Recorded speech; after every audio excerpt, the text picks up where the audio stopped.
My name is Stuart, and I was 16 when my mom died. The pain was unbearable, like someone had ripped out my heart. She was my anchor, my best friend. Just 2 weeks after we buried her, Dad brought home Jessica. The sight of this stranger moving into Mom's place shattered what was left of my world. When I protested, Dad slapped me and kicked me out. I had nothing. 8 years later, I stood before him in court. What happened next changed everything. If you have ever had to stand up against family injustice, hit subscribe and let me know where you are watching from. Your support means everything as I share the hardest chapter of my life. Before Mom got sick, we were what I thought was a happy family. Dad worked as a regional manager for a retail chain. Mom ran a successful small bakery. And I was your typical high school sophomore who played basketball and dreamed of becoming an architect. We had Sunday movie nights where Mom would make her famous caramel popcorn, and Dad would pretend to hate the romantic comedies she picked, but always ended up laughing the loudest. On my birthday every year, Mom would wake me up with blueberry pancakes stacked high, with 16 candles the year she got sick.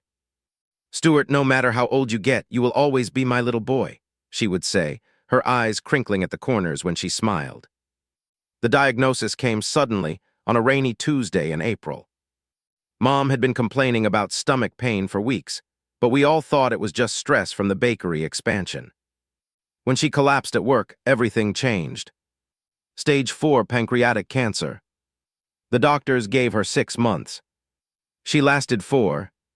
Those 4 months were a blur of hospital visits, medication schedules, and watching my vibrant mother shrink into someone I barely recognized. I spent every moment I could with her, skipping basketball practice and turning down party invitations to read to her or just sit holding her hand. Dad, on the other hand, became increasingly absent. "Your father is just dealing with this in his own way," Mom would say, making excuses for him even as the light in her eyes dimmed a little more each day. I noticed the private phone calls first.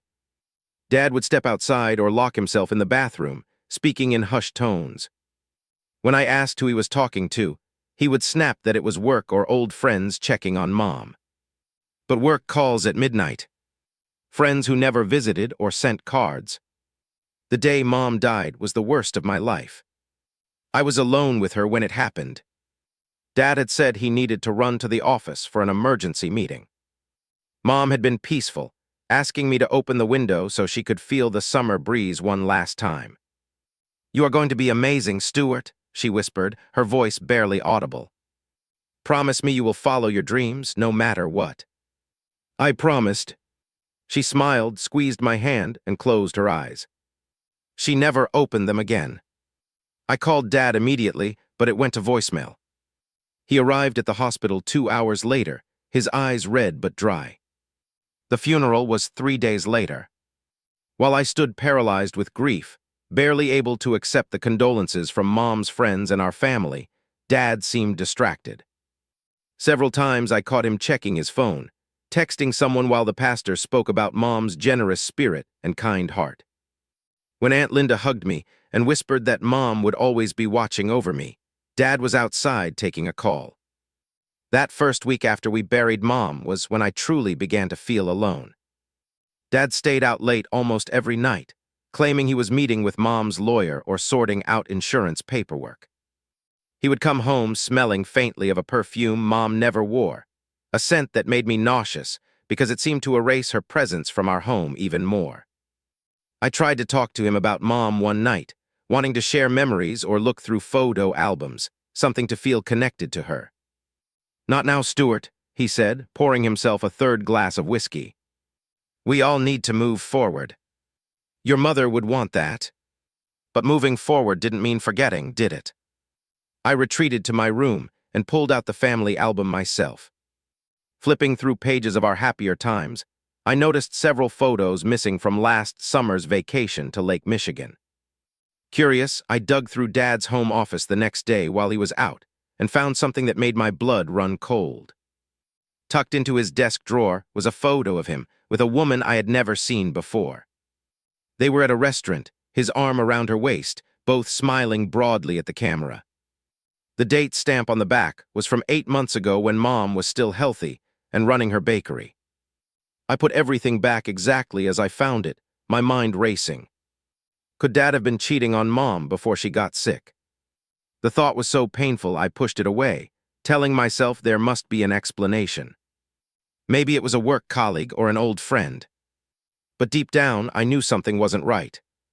The way he had been acting since Mom died, or even before during her illness, suddenly made more sense in the worst possible way.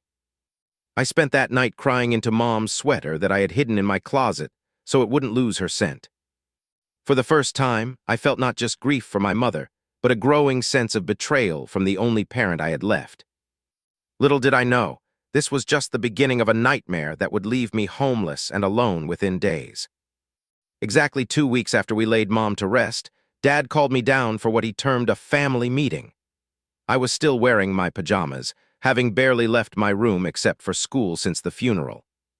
When I dragged myself downstairs, I froze on the bottom step. Sitting at our kitchen table, in the chair where Mom always sat, was a woman with long blonde hair and too much makeup. She looked to be in her late 20s, much younger than Dad's 45 years. She smiled at me, but it didn't reach her eyes. "Stuart," Dad said, standing behind her with his hands on her shoulders, "I want you to meet Jessica." "My friend." The way he emphasized friend made it clear she was much more than that. Jessica extended a manicured hand toward me. "I have heard so much about you," she said, her voice syrupy sweet. "Your father talks about you all the time." I didn't take her hand. I looked from her to Dad, waiting for some kind of explanation that would make this scene make sense. Dad cleared his throat. "Jessica is going to be moving in with us," he said, as casually as if he were discussing the weather. "She has already given notice at her apartment." "Moving in," I repeated, my voice cracking. "Mom has been dead for 2 weeks." Dad's face hardened. "Life goes on, Stuart. We have to move forward." "How long have you known her?" I asked, though I already suspected the answer from the photo I had found. Jessica answered before Dad could. "We met at the gym about 1.5 years ago. Your father was so charming, offering to spot me on the weights." 1.5 years? Mom had still been healthy then. The room seemed to spin around me. "You were cheating on Mom," I said, my voice barely a whisper. "That is enough," Dad snapped.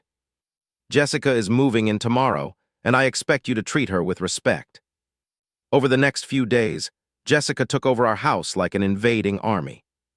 She moved her clothes into Mom's closet, replaced Mom's favorite armchair with one she ordered online, and changed the color scheme in the living room from Mom's beloved blues to bright reds and oranges. Each change felt like another erasure of Mom's existence. The worst came when I found Jessica going through Mom's jewelry box, trying on her necklaces in front of the mirror.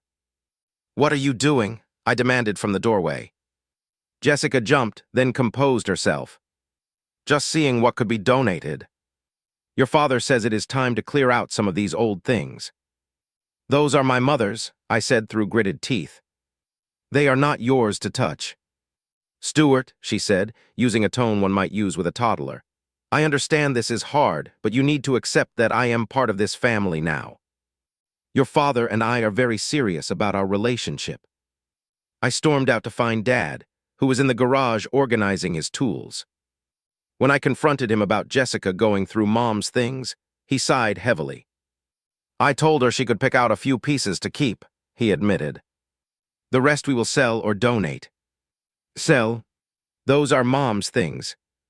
They should go to me or to Aunt Linda." Dad set down his wrench and turned to face me. "Stuart, there is something you need to understand. Jessica and we have been together for over 1 year. Even before your mother's diagnosis." Though I had suspected it, hearing him say it out loud was like being punched in the stomach. I stumbled back. "How could you?" I whispered. "Your mother and we had grown apart," he said, as if that justified everything. "I was going to ask for a divorce, but then she got sick, and I couldn't leave then." "So you just cheated instead?" "While she was dying." "You do not understand adult relationships," he said dismissively. Sometimes people fall out of love. I wanted to scream that love was a choice, a commitment, especially when someone was sick and needed you most. But the words stuck in my throat. The next day, Jessica implemented new house rules. No more shoes in the house. Dinner promptly at 6. All electronics off by 10. She even rearranged the kitchen, putting Mom's special occasion china in boxes for the attic. "I am the woman of the house now," she announced when I questioned her. "Things will be done my way." The first major blow-up came when she tried to make me call her Mom at dinner 3 days after she moved in. She had cooked some complicated pasta dish that smelled amazing but tasted like cardboard to me. "Stuart, could you pass the salt to your mom?" Dad said, nodding toward Jessica. I stared at him in disbelief. "She is not my mom." Jessica reached over and patted my hand condescendingly. "I know it will take time, sweetie, but we are a family now. You can call me Mom when you are ready." I pulled my hand away. "My mom is dead. You are just the woman my dad cheated with." Dad slammed his fist on the table, making the glasses jump. "Apologize right now." "No," I said, standing up. "Mom would be heartbroken to see how quickly you replaced her." "Your mother would want us to be happy," Dad insisted. "My mother would want to be alive," I shot back. "She would want to see me graduate. She would want to not have cancer. She would want a husband who kept his vows."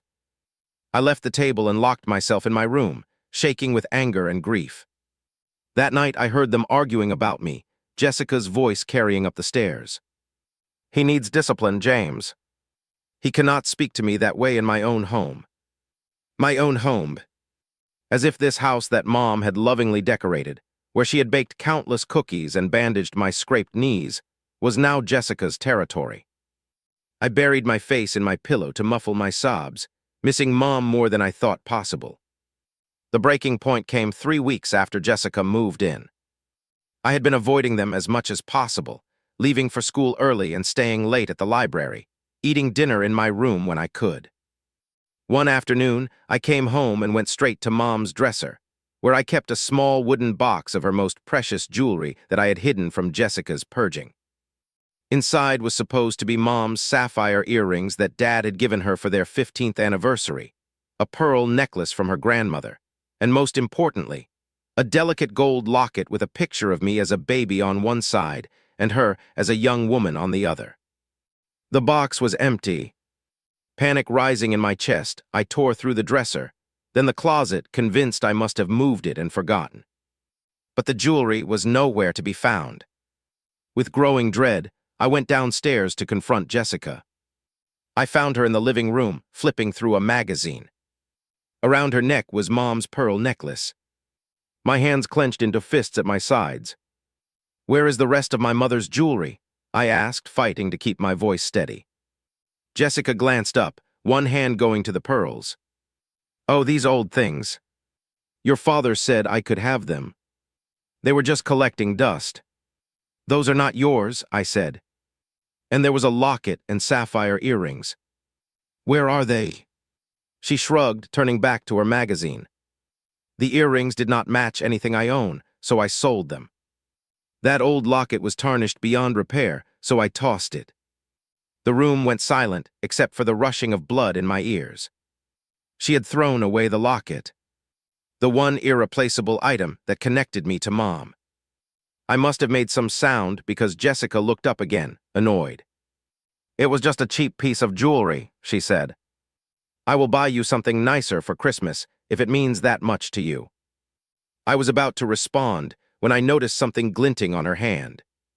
On her right ring finger was Mom's wedding band, the one Dad had buried her without because he claimed it was a family heirloom that should stay with the living. "Why are you wearing my mother's wedding ring?" I asked, my voice dropping dangerously low. Jessica smiled and held out her hand to admire it. "Beautiful, is not it? James gave it to me as a promise ring until we can make things official. We are thinking of a spring wedding." Dad walked in at that moment, carrying a beer. He stopped when he saw my face. "What is going on?" he asked. "She is wearing Mom's wedding ring," I said, pointing at Jessica's hand. And she sold Mom's earrings and threw away her locket. The one with my baby picture. Dad sighed. Stuart, I gave Jessica the ring. It was mine to give. It was Mom's, I shouted, no longer able to contain my anger. She wore it for 20 years. How could you give it to your girlfriend weeks after Mom died? Fiancé, actually, Jessica corrected, standing up to slip her arm through Dad's. We were going to tell you this weekend. I looked at Dad in disbelief. You are engaged. Mom has been dead a month. I do not need to justify my actions to my 16-year-old son, Dad said coldly. Jessica makes me happy.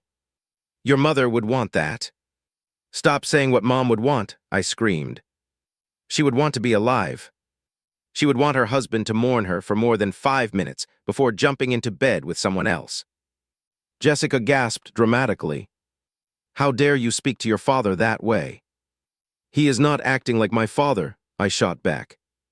A real father would not throw away his sons, only memories of his mother. That is enough, Dad roared, setting down his beer with a thud. You will apologize to Jessica right now. I will not, I said, standing my ground. Give me back my mother's wedding ring. It belongs to our family, not to her. It belongs to whoever I say it belongs to, Dad said. And I gave it to Jessica.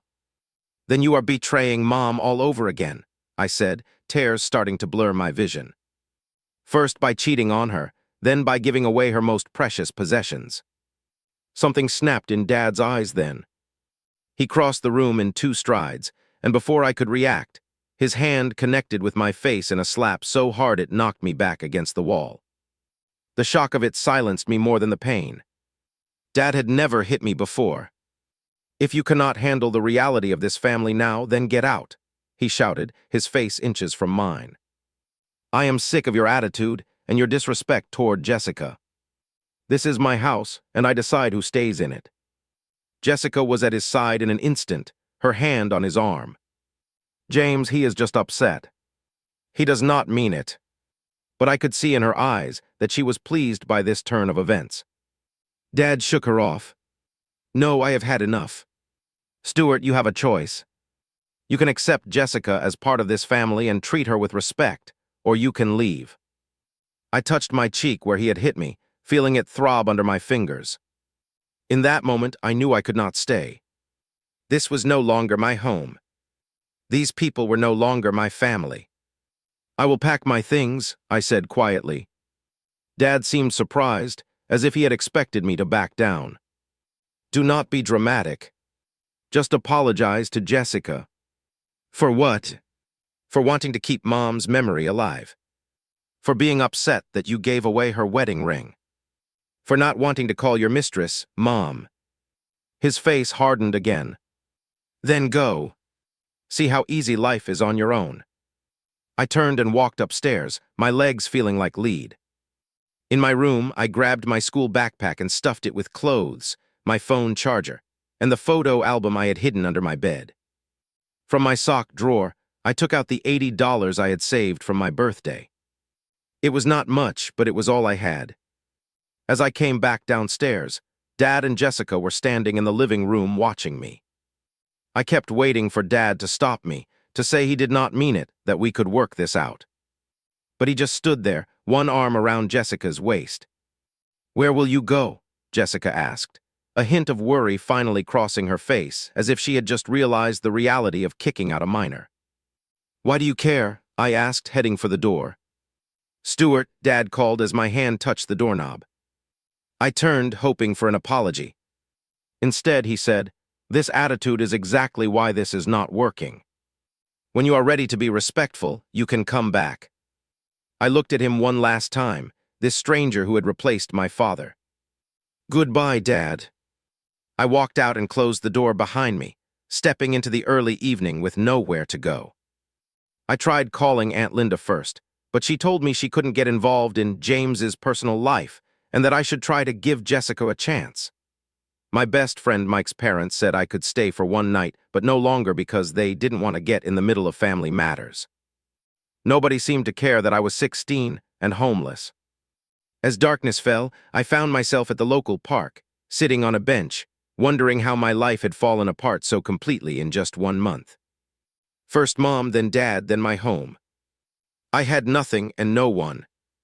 That night, as I tried to sleep on that hard bench, jumping at every sound and shivering in the cool night air, I made myself a promise.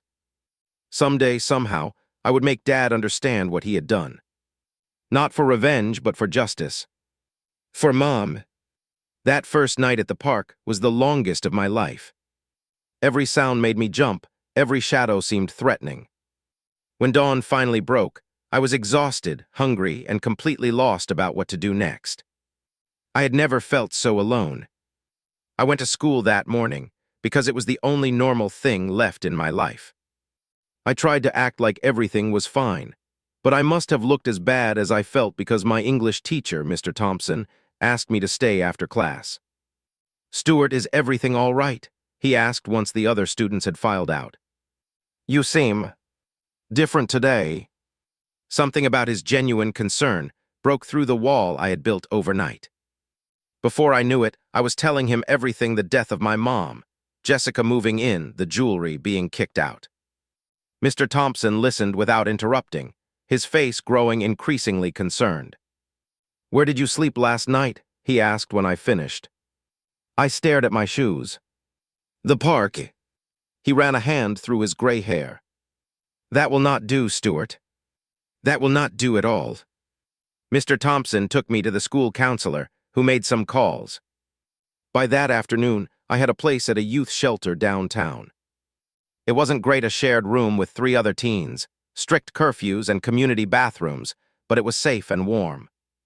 The next few weeks were a crash course in bureaucratic nightmares. Because I was underage, social services got involved. They contacted Dad, who told them I had run away after becoming unmanageable following my mother's death.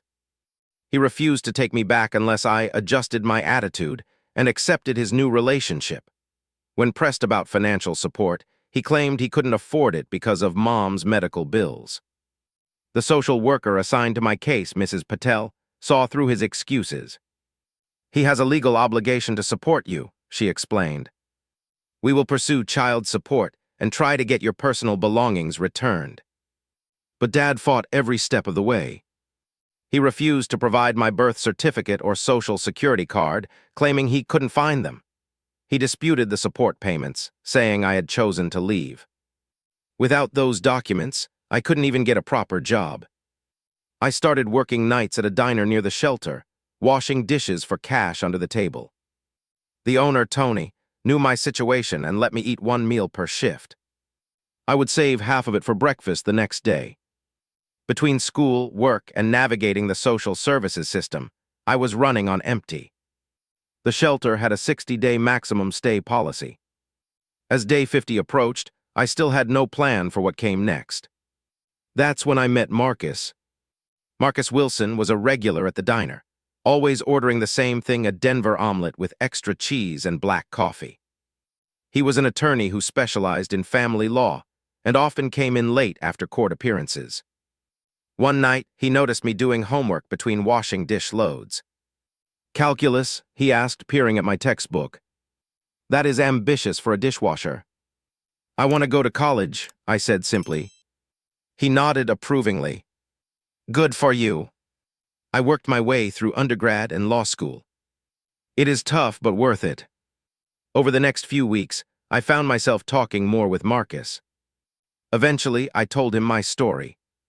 Unlike most adults who offered vague sympathy, Marcus was outraged on my behalf. "What your father did is not just morally wrong, it is legally questionable," he said.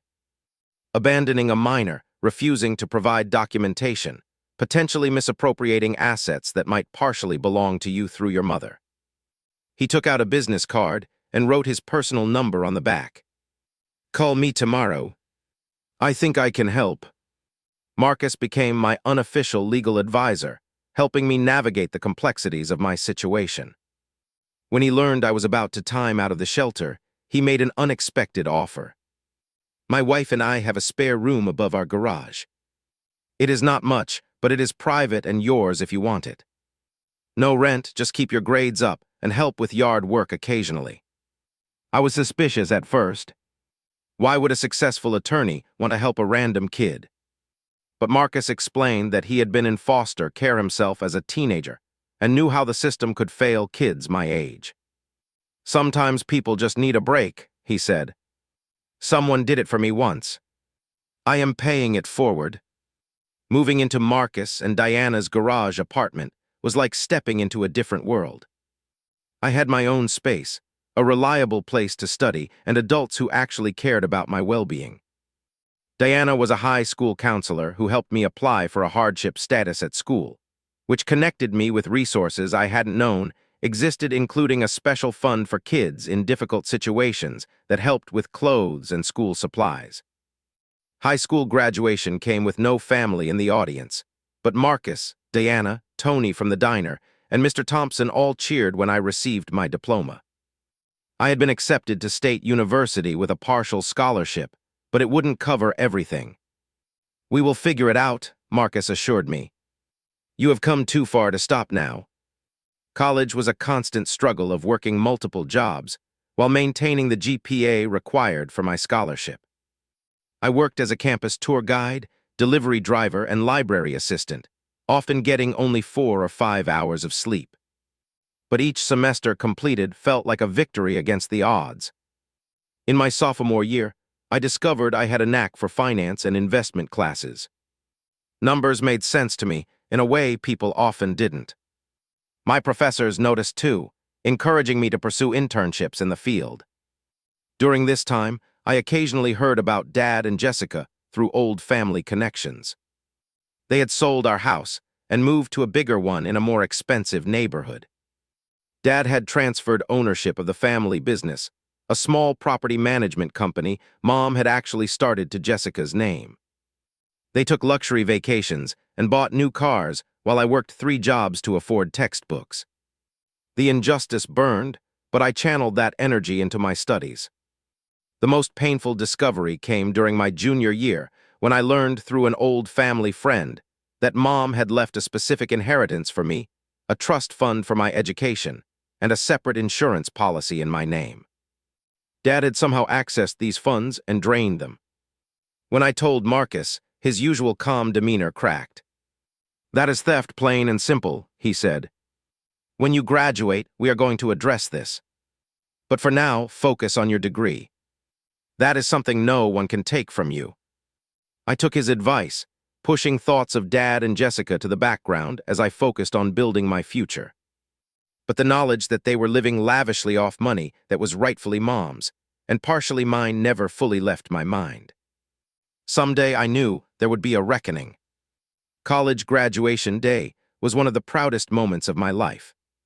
Standing in my cap and gown, finance degree in hand, I finally felt like I had overcome the worst of what life had thrown at me.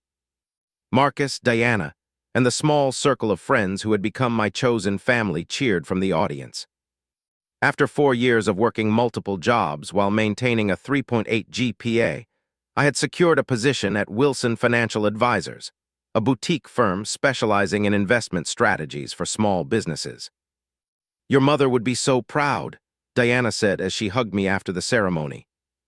The mention of Mom still brought a pang of sadness, but now it was mixed with something else, pride that I had fulfilled my promise to her to follow my dreams, no matter what. My first year in the professional world was a steep learning curve, but I discovered I had a natural talent for identifying undervalued investments and creating growth strategies for clients.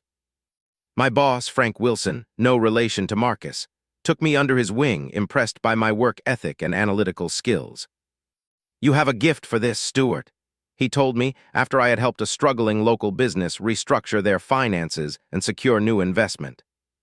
"Most people just see numbers, but you see the stories behind them." It was during this time that I met Maria. She was a client's daughter who had come in for advice on her small graphic design business. Smart, creative, and with a quiet strength that reminded me of Mom, we connected immediately. After our 3rd date, I told her everything about my past. Instead of the pity I had come to expect from people, she showed understanding and admiration. "You built yourself from nothing," she said, squeezing my hand across the dinner table. "That takes incredible strength." As our relationship deepened, Maria gently encouraged me to address the unresolved trauma from my past. "You have moved forward in every way except emotionally," she observed. "Maybe it is time to fully heal." With her support, I started seeing a therapist specializing in family trauma and abandonment. Dr. Reeves helped me understand that my anger toward Dad wasn't just about the money or even being kicked out. It was about his complete betrayal of both Mom and me, and his erasure of her memory. "Your father's actions reflect his character, not your worth," Dr. Reeves explained during one particularly difficult session. "The way he treated you says nothing about what you deserve." 6 months into therapy, fate threw an unexpected curveball. I was at the Westfield Mall with Maria, shopping for a birthday gift for Diana, when I literally bumped into Jessica coming out of a designer boutique, her arms laden with shopping bags. She looked older but was still artificially polished, diamonds glinting from her ears and throat. She recognized me immediately, her eyes widening in surprise before narrowing with calculation. "Stuart," she said, looking me up and down. "Well, you certainly cleaned up. Last I heard you were living in some shelter." "Things change," I replied, keeping my voice neutral as Maria squeezed my arm in support. Jessica smiled coldly. "Your father and I often wondered what happened to you. He was quite hurt when you chose to run away rather than be part of our family." The blatant rewriting of history made my blood boil, but years of professional training helped me maintain my composure. "Is that what he tells people? That I ran away?" "What else would you call it?" she asked with mock innocence. "We offered you a home and you rejected it. Your poor father was devastated, especially after losing your mother. I am sure he found comfort in Mom's jewelry and life insurance," I said before I could stop myself. Jessica's smile faltered for a second before returning, tighter than before. "We have built a beautiful life together.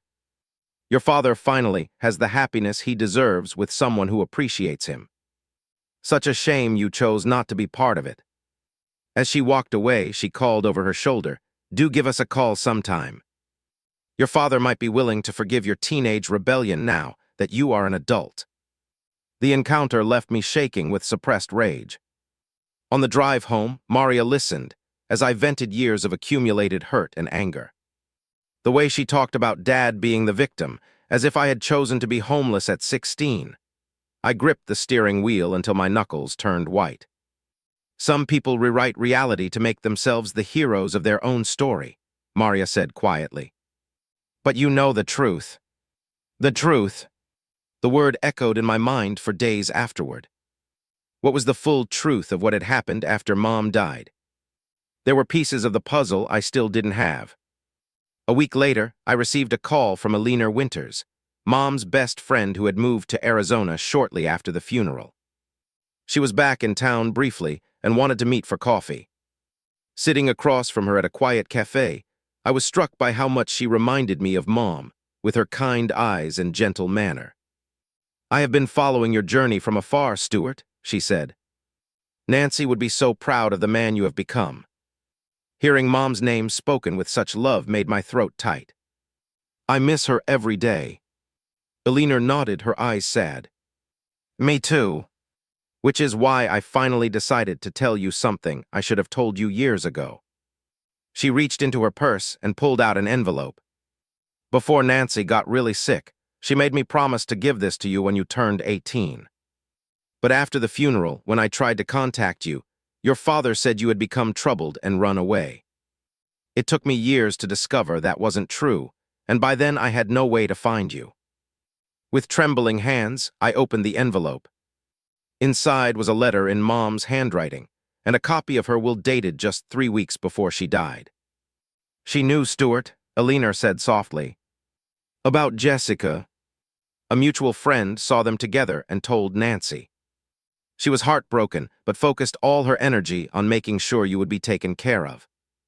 The will specified that while Dad would retain the house and his business assets, Mom's bakery, personal savings, and a substantial life insurance policy were to be placed in trust for me, accessible when I turned 18 or immediately if I pursued higher education." There was also a specific provision that her personal jewelry was to go to me, to give to someone special someday, as symbols of a love that lasts.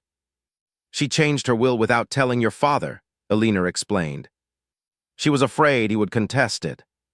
He must have found it anyway, I said, the pieces finally clicking into place. He hid it and took everything. I always suspected as much, Alina admitted. But without the original will and with you gone, there was nothing I could do. I carefully folded the copy of the will and Mom's letter, which was full of love and encouragement for my future. There is something I can do now, I said with newfound determination.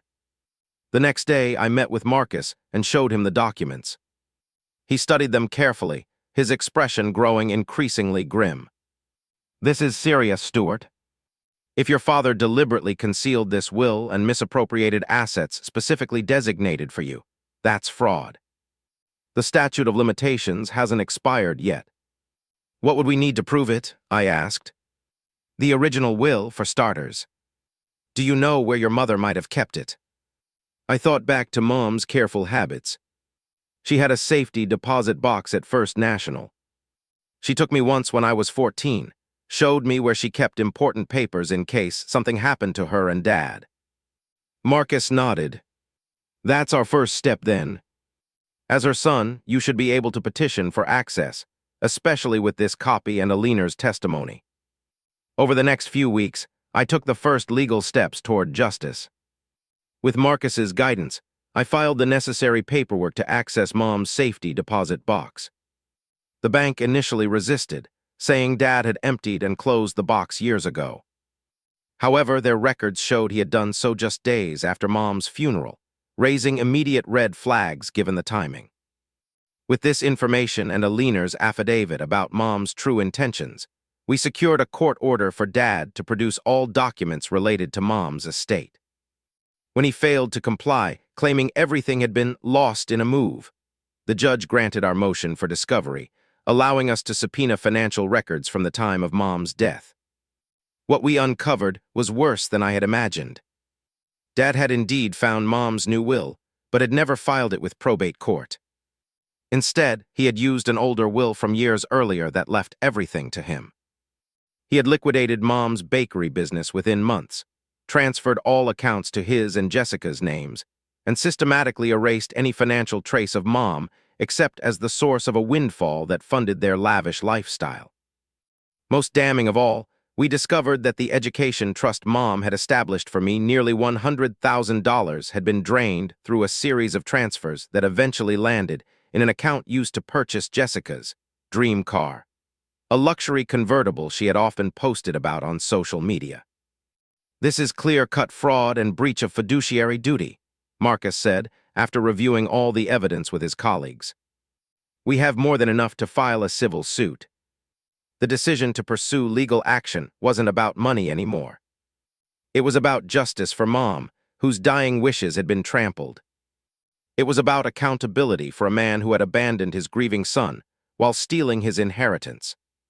Most of all, it was about finally facing the past so I could fully embrace my future. When the certified letter informing Dad of the lawsuit arrived at his home, he called me for the first time in 8 years. His voice was a mixture of anger and panic. "What do you think you are doing?" he demanded without preamble. "Seeking justice," I replied calmly. "For Mom. For myself." "This is ridiculous," he blustered. "There was never any separate will. Your mother left everything to me, as was proper. We have a copy of the real will, Dad. And witnesses. And bank records." There was a long silence before his tone changed to something almost pleading. "Stuart, we are family. Whatever you think I did wrong, we should handle this privately. We stopped being family the night you hit me and threw me out for defending Mom's memory," I said, surprised by how steady my voice remained. "I will see you in court." As I hung up, I felt a strange sense of peace. For years, I had carried the weight of abandonment and betrayal. Now, finally, I was standing up not just for myself, but for Mom. The road ahead would be difficult, but for the first time since that terrible night 8 years ago, I felt truly free. The 8 months following my decision to file suit against Dad were a whirlwind of legal preparations, emotional breakthroughs, and unexpected discoveries. Marcus had connected me with Patricia Lawson, one of the top estate attorneys in the state, who took my case with a passion that surprised me. "I have seen many family betrayals in my career," she explained during our first meeting, "but few as egregious as this. Your father abandoned his legal and moral obligations to you while profiting from assets that were rightfully yours." Patricia was a force of nature in a tailored suit, methodically building our case piece by piece. She assembled a team that tracked down financial records, interviewed former employees of Mom's bakery, and created a detailed timeline of Dad's actions following Mom's death. One of our biggest breakthroughs came when we located Veronica, the former manager of Mom's bakery. She had evidence that Dad had told the staff Mom wanted to sell the business due to her illness, when in fact, Mom's will clearly stated the bakery should be held in trust for me, with Veronica continuing as manager until I was old enough to decide whether to run it or sell it. "Nancy loved that bakery," Veronica told us, tears in her eyes. "It was her legacy. She talked about you taking over someday, or at least having that option. When your father liquidated everything barely a month after she passed, it felt wrong, but I had no legal standing to question it." Another key piece of evidence emerged when we finally gained access to the original safety deposit box records. Dad had accessed the box the very day after Mom's funeral, removing all contents. Bank security footage from that day showed him leaving with a large envelope, matching the description of the one Mom had told Elena contained her will and insurance policies. As our case grew stronger, Dad's attempts to make it go away intensified. First came the legal maneuvers his attorneys filed motions to dismiss, claimed the statute of limitations had expired, and questioned the authenticity of the will copy. When those failed, he tried a more personal approach. I was leaving work one evening when I found Jessica leaning against my car in the parking garage. She had aged in the years since our mall encounter, with strained lines around her mouth that her expensive makeup couldn't quite hide.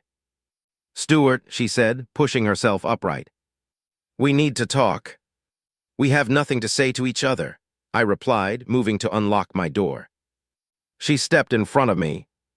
"This lawsuit is destroying your father. His blood pressure is through the roof. He can't sleep. Is that what you want? To kill your own father?"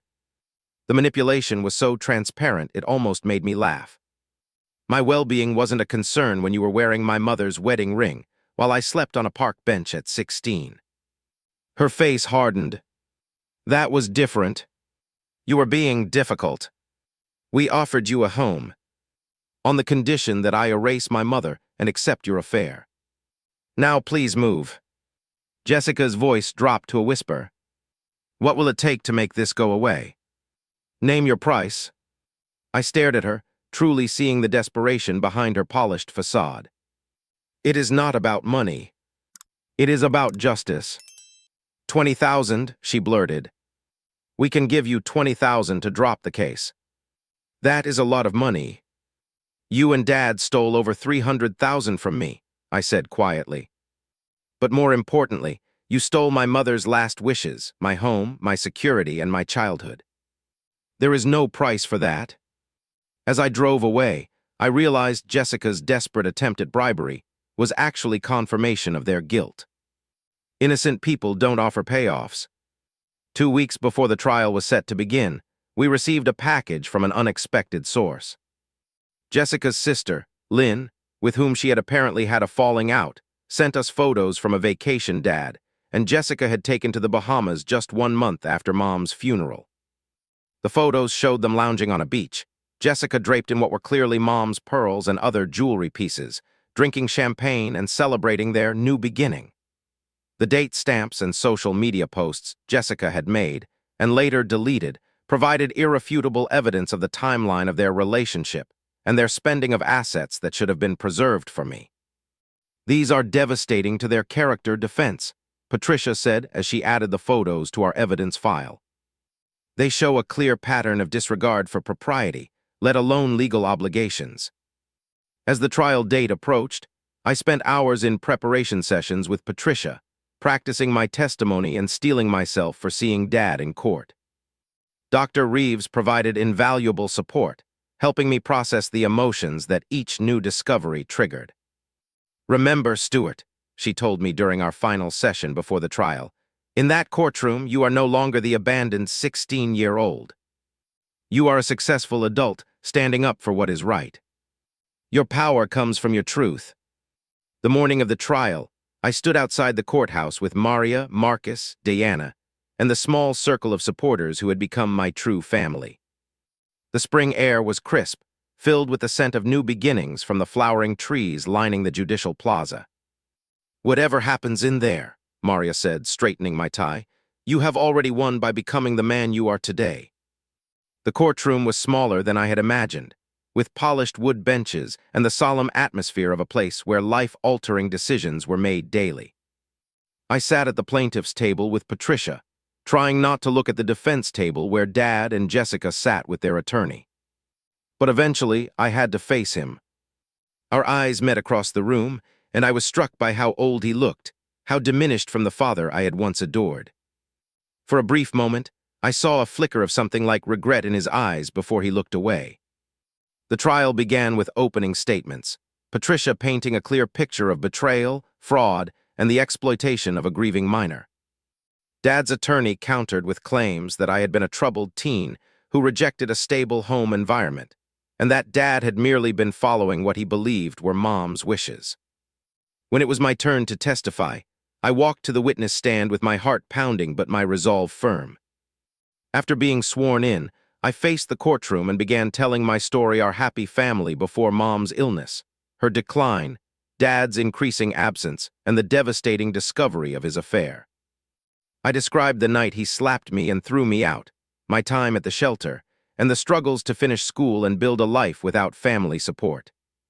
"And during this time," Patricia asked, "did your father ever attempt to contact you, provide financial support, or return your personal belongings?" "No," I answered.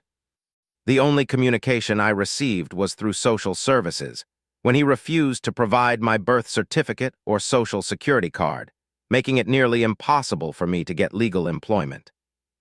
Dad's attorney tried to paint me as an ungrateful son during cross-examination, suggesting I had always been jealous of Jessica and had run away in a teenage tantrum.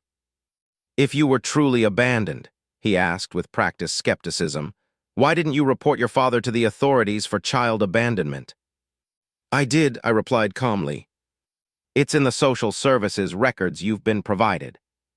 The caseworker determined that at 16, with my father technically offering a home albeit with emotionally abusive conditions, I fell into a gray area of the system.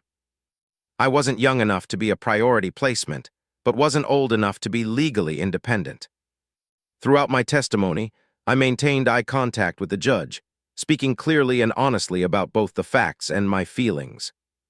When asked if I harbored resentment toward my father, I answered truthfully. I spent years angry and hurt. But this case isn't about punishing my father. It's about honoring my mother's final wishes and recovering what was meant to help me build my future, a future I had to build anyway, with no support system and while working multiple jobs.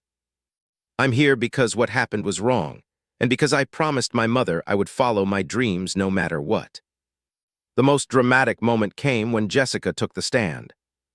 Confident at first, she repeated the narrative they had constructed that I had been a troubled teen, impossible to manage in my grief, and that Dad had always intended for me to return once I worked through my issues. But under Patricia's cross-examination, her story began to unravel. When presented with the timeline of their relationship beginning before Mom's illness, Jessica became defensive. When shown the vacation photos taken weeks after the funeral, with Jessica wearing Mom's jewelry, her composure cracked. "Those were gifts," she insisted. "James gave them to me because he loved me." "Did you know those items were specifically designated for Stuart in his mother's will?" Patricia asked. "There was no such will," Jessica said too quickly. Patricia approached with the bank records. Yet Mr. Walker accessed the safety deposit box containing that will the day after his wife's funeral, and the will was never filed with probate court. How do you explain that? Jessica looked desperately toward Dad, her carefully constructed narrative collapsing. I don't know anything about that. James handled all the legal matters. When confronted with bank records showing the education trust being drained to purchase her car, Jessica completely broke down. It wasn't like that. We were building a life together. Stuart abandoned us, not the other way around. Her outburst caused the judge to call for a brief recess. As the courtroom cleared, I remained seated, processing the raw emotion of seeing Jessica's facade crumble under the weight of truth. When Dad took the stand after the recess, he looked defeated before he even began. Under oath, he admitted to finding Mom's updated will in the safety deposit box, but claimed he thought it was just a draft, since it hadn't been filed officially.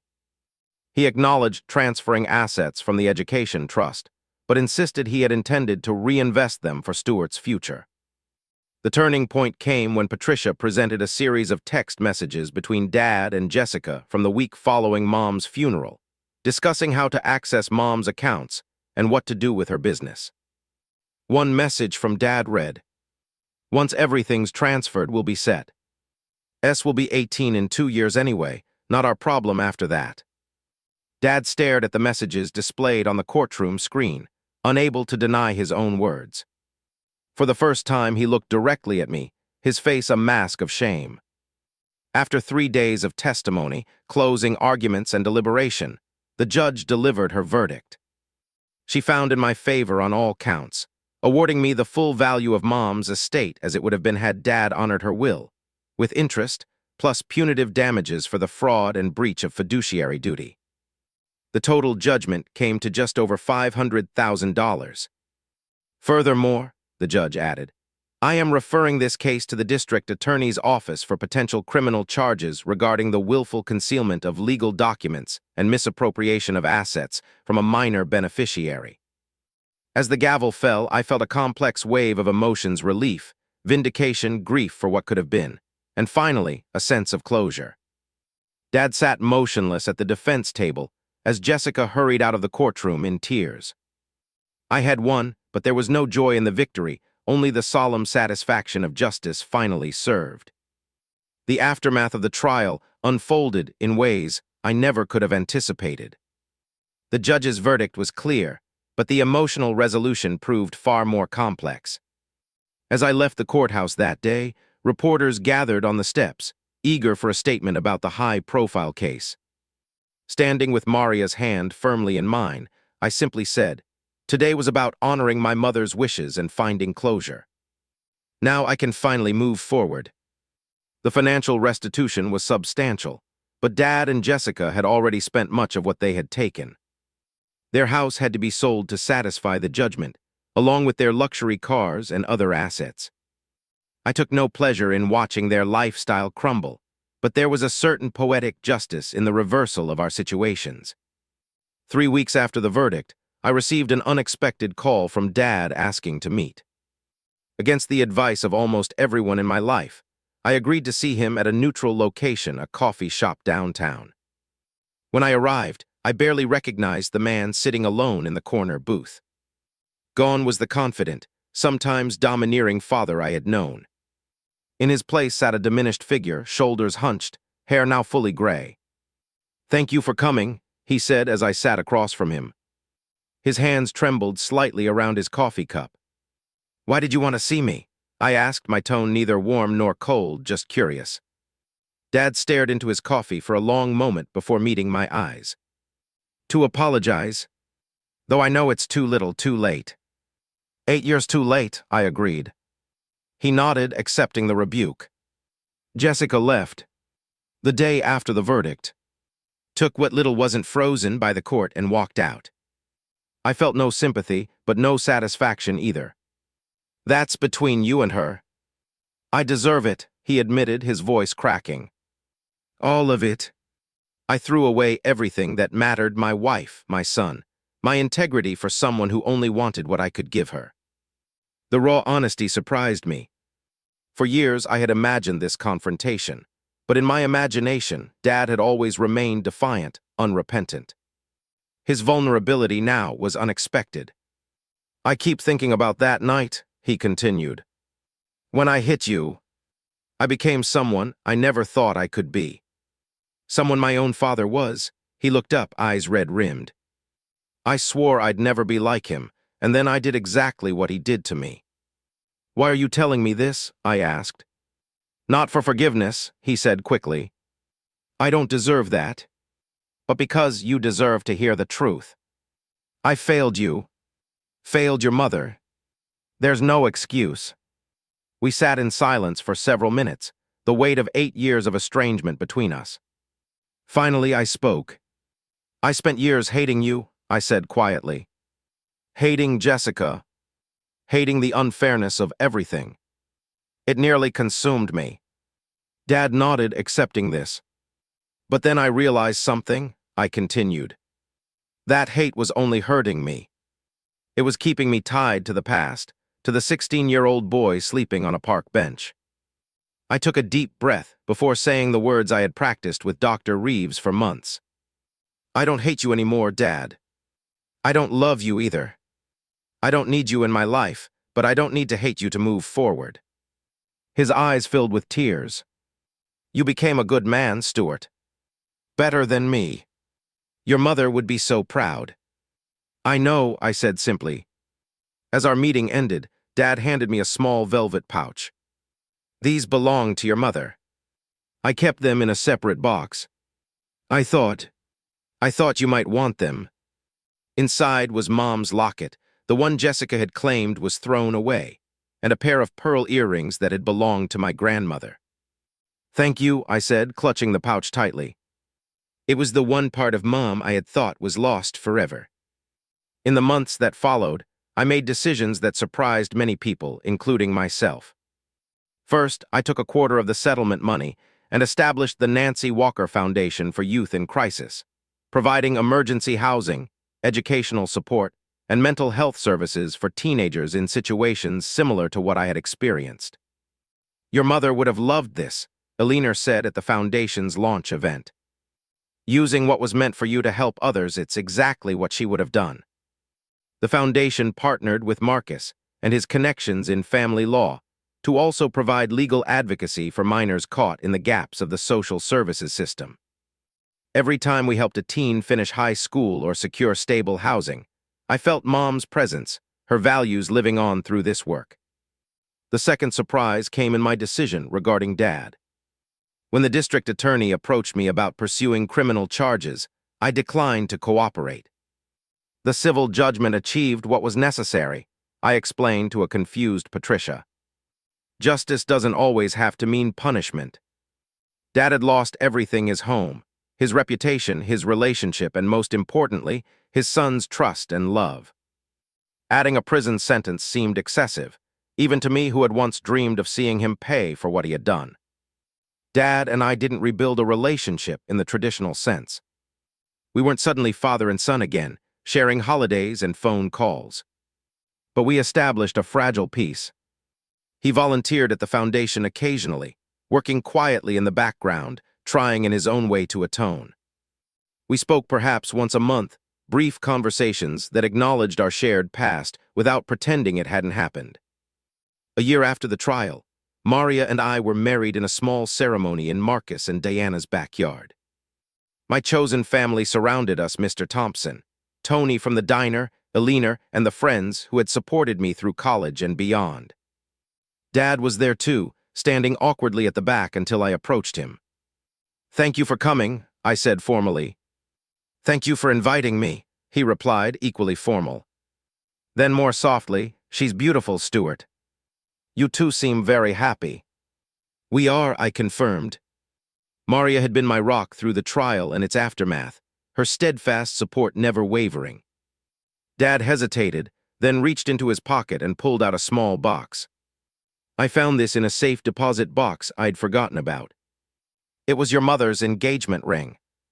She would want Maria to have it. Inside was a simple diamond ring with a delicate band, nothing flashy but elegant and timeless, just like Mom. It wasn't the wedding ring Jessica had worn, but something even more precious: Mom's beginning of hope and love. Are you sure? I asked. Dad nodded. It belongs in a home with love, like the one you're building. 2 years later, when our daughter Nancy was born, named for the grandmother she would never meet, I felt the final piece of my healing click into place. Holding her small, perfect form in my arms, I understood with complete clarity that the cycle of pain had been broken. She would grow up surrounded by love, security, and truth. Dad met his granddaughter just once, already ill with the heart condition that would take his life 6 months later. As he held her, I saw in his eyes both the joy of new life and the profound regret for all he had lost. At his sparsely attended funeral, I stood at the graveside not as the abandoned son or even the victorious plaintiff, but simply as a man who had learned that healing doesn't always look like Hollywood reconciliations. Sometimes it's just about finding peace with the past and choosing to build something better for the future. The foundation continues to grow, helping dozens of teens each year find stability and support during their most vulnerable times. Each success story feels like a tribute to Mom and a redemption of the pain I experienced. From the darkest chapter of my life came my greatest purpose. Looking back now, 8 years after that fateful courtroom confrontation, I realized that what I did that day wasn't about making Dad pay or even about the money.